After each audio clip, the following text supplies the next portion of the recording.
Today I'm going to try another navigation app called Organic Maps.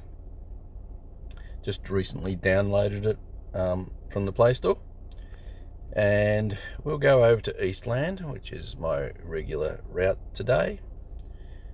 We'll go there, and the way this program works is you tap on there and then say route 2, and it goes and works out the route. So now this is I'm going to do what it tells me to do. That's not the way I would normally go, but let's give it a go. Got a little bit of time up my sleeve, not very much, but click on start, allow, and we'll put the volume up, and away we go.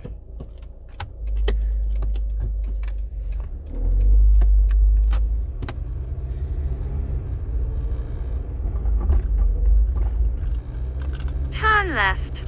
Then in 300 meters make a U-turn.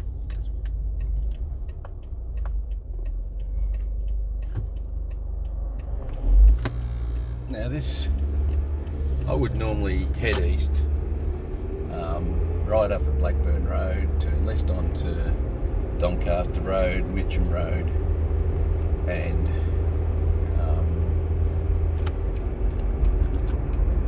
make a U-turn. Mitcham Road onto Whitehorse Road, and then around to Eastland. But this particular app,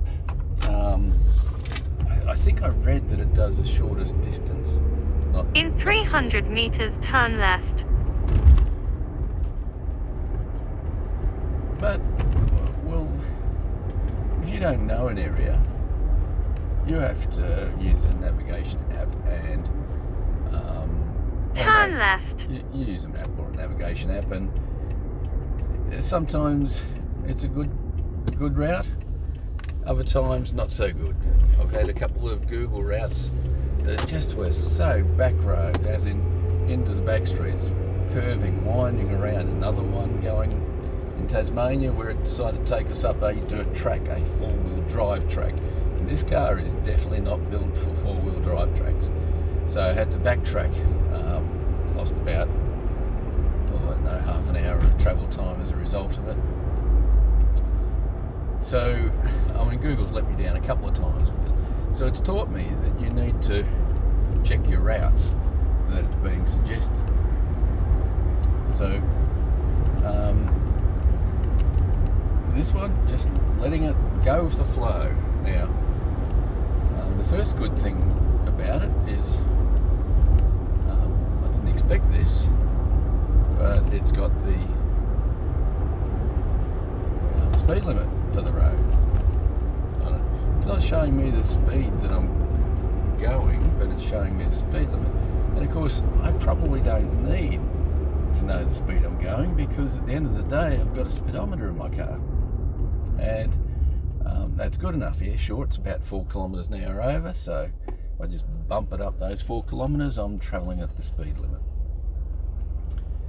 So you don't really need an app to be giving you the speed, but it's nice to have it on there, and as long as it's large enough to read. This is probably one of the slightly larger than other maps. I've just also been trying Magic Earth, which was suggested by a lady named Jill, who touched base on YouTube. So I've been testing Magic Earth, and it's quite reasonable. And what's interesting in 600 meters exit. Yeah, what's interesting is Jill alerted me to the product called Magic Earth. I never knew that it existed, and the Magic Earth uses what's called OpenStreetMap data. OpenStreetMap is an open project, open source project, open data project. The data's free to use. And Exit. I've actually got some maps on my sites that use OpenStreetMap, so I'm not unfamiliar with OpenStreetMaps. And what's good here is that this particular app is sort of basically saying its main selling feature or promotional feature, because it's free, is that it's not tracking you. It's not using your data or using your information in the same way as Waze or Google Maps would use. So it's actually honourable, I could say. I mean, I was just reading today that one of the self-driving car companies, they're going to make taxis, Waymo, is basically in their terms and conditions, it says that they'll use the internal camera data for AI training, which is an interesting thought. Is basically you get into a modern electronic car, and those cars have internal cameras, or when I say that, the new robo-taxis will have internal cameras, and basically you're being watched the entire time. All that data is going up onto the internet. That's disconcerting. We've got cameras around us. In fact, you've heard the outcry where people are saying these mobile phone seatbelt cameras stare down into your cabin. They can spot your crotch there, and it's disgusting. All these blowout. Yet if you look across the road there's a camera up there, right up, pitched up high in front of that big white building over there, on about 45 degrees from going straight forward. There's a round dome camera. There's 2,000 of those cameras around Melbourne. So if you think, I think we've got 9 mobile phone seatbelt cameras. You think they're a problem? Every time you go past one of those video feeds are going back to some sort of central location, and they're just as bad. So we've got cameras everywhere, and today I was thinking that maybe we should all be wearing burqas, and I don't mean offence to anybody, but maybe with the future being what the future is, where people are using you as their content, maybe we need to have some sort of clothing strategy that can cover us up, because nobody else cares, so you have to actually look after your interests. So anyway, back to the testing. It's going along fine. We're at 60, and when I get back, I'll be able to check that. Now, the data. So this is a particular application, and it seems to be that it was based on a product called MapMe, and Map with Me, which became Map.me. And so in 500 meters exit. Because it's open source, the code can be picked up and used by anybody else, and used in their own applications. So one of the benefits of open source. I've done quite a bit of open source work. I created the Australian English Dictionary that was picked up by Google Exit. Chrome is for their spell check, by Firefox for their spell check for Australian users. And the real problem was it seemed to be a one-way street. I took the material from a British dictionary and converted that. That was probably a couple of weeks worth of work, and didn't think twice about the people that I took the material from, but they actually put a lot of work into that. I gutted it by about a third and then rebuilt it. That was many months of effort and work. And I was thoughtless.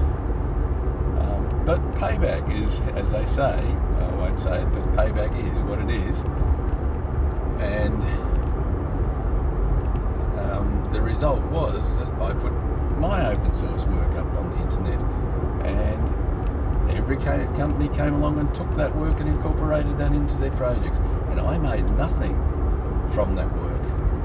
Now, I was trying to build a business, and open source was part of my business strategy, and basically you give what you want and you take what you want, and what you take isn't necessarily what other people need.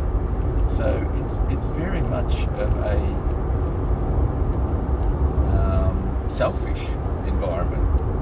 Selfish as long as everybody is selfish, and people take what they want and give what they want, then it works. So, but not for me. I have to support myself, and so I have to make money. And so what I do, I need to focus on making money. So basically, I can take the map data and use the map data, and give back in the ways that I want to. So, and whatever that may be. So the data itself is open source, and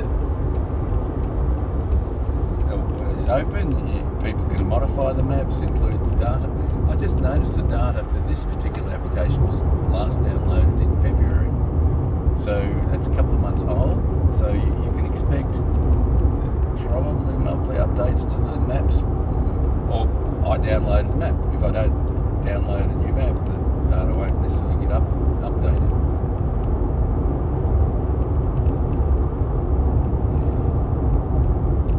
Now, I should have probably, the reason why it put me on this direction is I didn't actually select that I didn't want to have any tolls. So, unfortunately, I will take a detour now because I don't want to pay a toll for this short distance. Had I selected that, that would have given me a different route. So now it makes sense why it's taking me in this direction.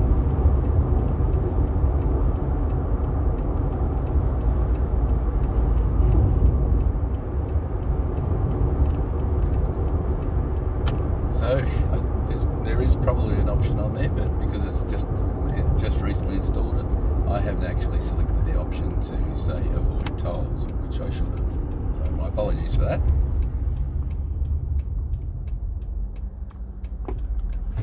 But this is a good test to see what it does when I take a different route and we're still going in the same direction. Does it recalculate? And that's pretty fundamental in most navigation apps, or in all navigation apps.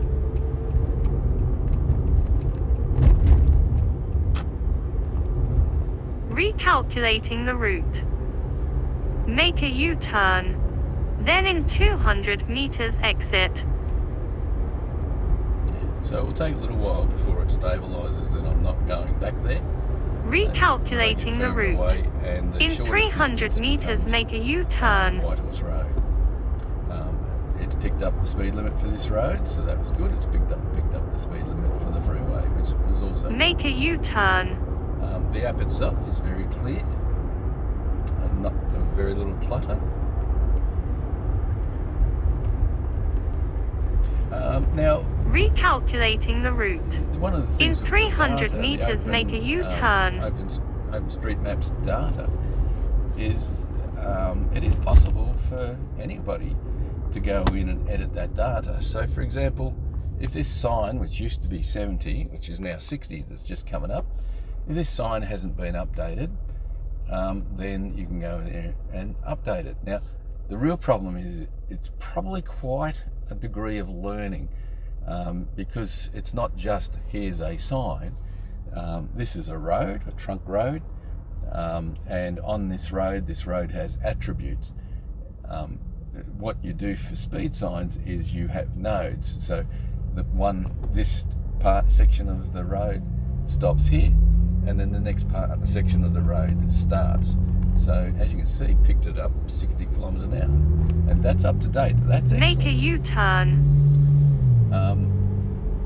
So it doesn't need every street sign. It just needs to know when the streets change. Recalculating the route. Street maps, in 400 meters exit. Yeah. Then turn left. I'm actually quite surprised. So you can go in and check the data in the OpenStreetMaps, look at the properties and the tags that are used. They're called tags.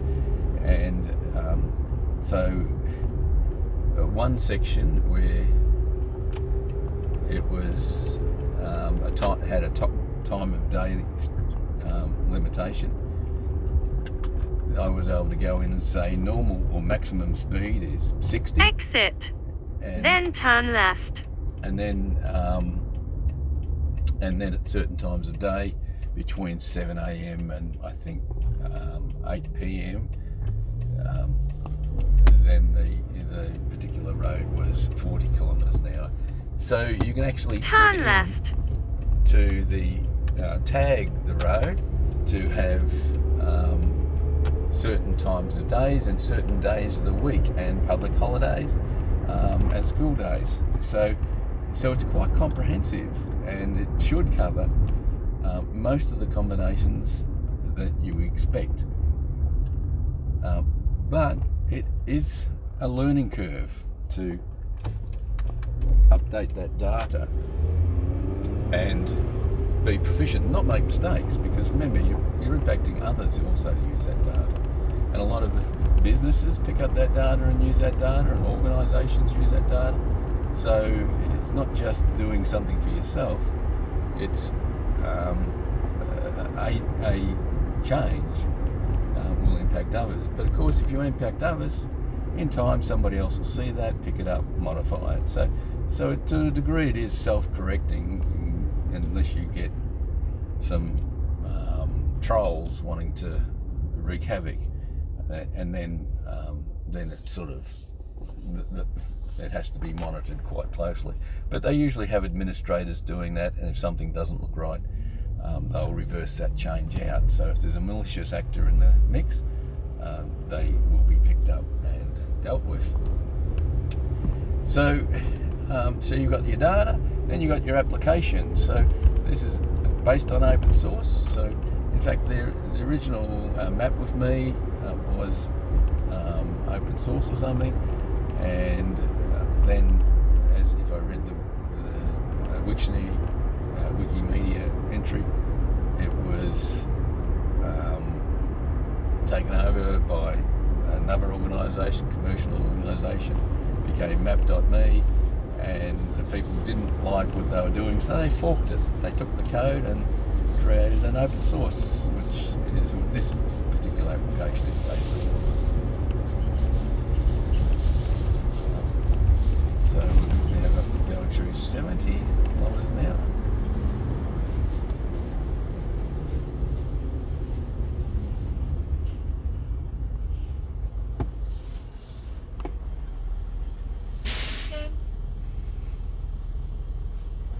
So I need to explore this particular application a little bit more to see what options are available. For example, I think it might have speed cameras, which is something of particular interest to me. Basically, what I'm interested on the road is the speed limit. I try not to break the speed limit. I try to stick inside the speed limit. But we can all make mistakes, and so at the same time, I'd like to know when I'm approaching a red light, speed or speed camera. Now, ideally, I'd also like to approach the mobile ones as well. But again, if I can turn around and stick to the speed limit and be alerted when I go over the speed limit, then that suits me. Because generally I don't speed. I mean, the one area where I will push the boundaries a bit is when overtaking, but I will try to do the best that I can, but ultimately my safety is the most important. And sometimes when you go to overtake on these overtaking lanes, it's endemic right across Australia. I've seen it in Tasmania, seen it in Queensland. You're coming up, the car in front of you is slowing down, it's doing 80 kilometres an hour. Here comes the overtaking lane. At last I can get past. As soon as you hit the overtaking lane, they take off. They floor it. So you're trying to get past them, Now, it's illegal when you're overtaking for a car to change its speed, but that's not enforced anywhere that I've seen. So you're there trying to overtake it, and it's going from 80 up to 90 up to 100, and you're doing 100 trying to overtake it. And to get past, unfortunately, you're pushed to break the speed limit. You shouldn't have to. Now you can slow down and sit behind it. But then as soon as the overtaking lane finishes, it slows down again. Back down to 80, back down to 90. Now I actually think that behaviour should be monitored, because really the lead car that's approaching an overtaking lane, they should have a camera there. And if it's going 80 and it decides to speed up, in 500 meters exit. Then in 100 meters keep left. Other cars are overtaking. Here's a 60 sign.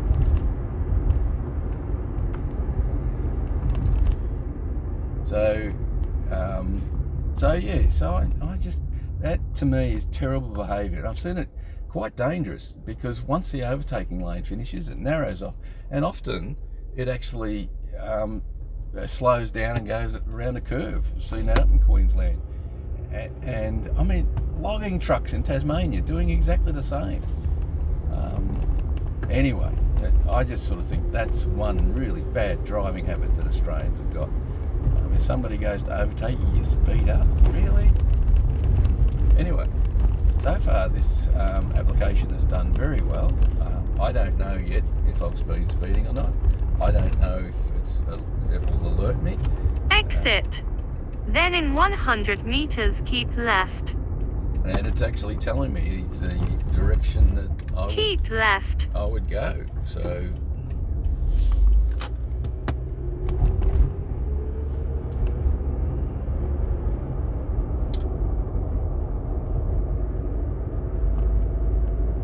I think that this application, which by the way I forgot the name, so I apologise for that. This application has actually done a very good job. So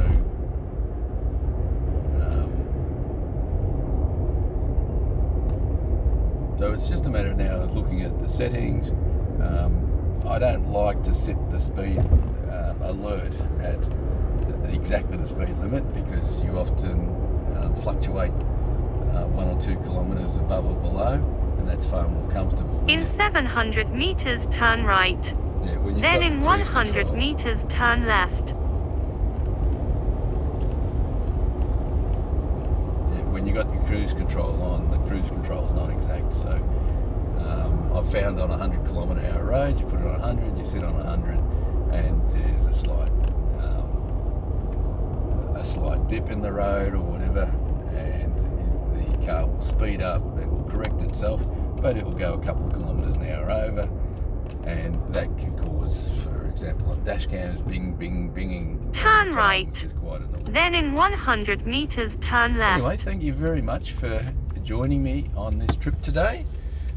I hope you've enjoyed this app, which, as I said, I cannot for the life of me remember its name, and but it will be in the title of this video. So overall, yeah, pretty good. If it had, I would like to see the speed limit, or your current speed, on there as well, because right now I'm trying, if I wanted to test that and go over 80 by 81, I've got my speedo, which is 4 kilometres an hour at roughly, so I'd have to go up to 85, and I'd probably have to push it up to 90 in order to be able to see, and I don't really want to do that just for the testing purposes. The good thing is that there's with the data and those points, there's places it's not accurate, so there will be places in here where the settings aren't accurate, they've been updated, and they're now 40 or 60 or 70, and the data hasn't been updated, so as a result it will show that I'm speeding and give me an alert if it does that. So I need to look into the settings, what other options are available.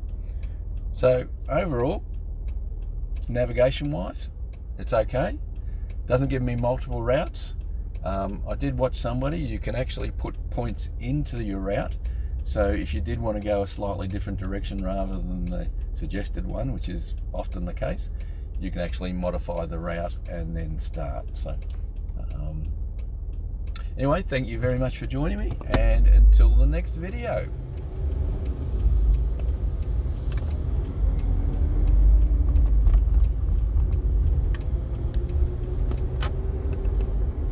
Turn left.